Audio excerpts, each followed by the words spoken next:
சித்தர்களுக்கெல்லாம் யாரு குருவோ அப்படியாப்பட்ட அகஸ்தியர் வரப்போறார். அவர் தான் அந்த வழியை காமிக்கிறார் ராமபிரானு.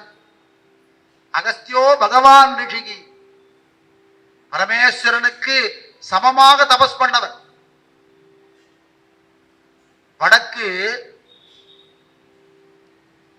பார்வதி கல்யாணத்தின் போது வடக்கானது ரொம்ப தாழ்ந்து போயிடும். எல்லா ஜீவராசிகள் அத்தனை பேரும் கைலாசத்துக்கு போயாச்சு. பரமேஸ்வரனுக்கும் பார்வதி தேவிக்கும் நடக்கிற கல்யாணத்தை போய் பார்க்கறதுக்கு.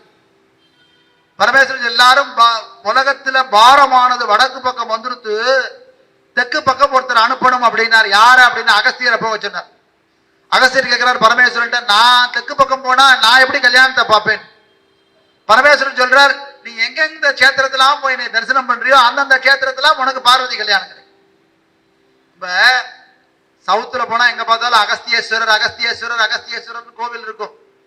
அந்த ஆலயங்கள் எல்லாம் அகஸ்திய பகவான் தன் கையால பிரதிஷ்டை பண்ணி சுவாமியை பூஜை பண்ணி அங்க பார்வதி பரமேஸ்வரர் கல்யாணத்தை தரிசனம் பண்ணிருக்கார். அப்ப சொல்றார் பரமேஸ்வரன், நான் வடக்கு பக்கம் நான் இருக்கேன், நான் இருந்து பேலன்ஸ் பண்றேன்.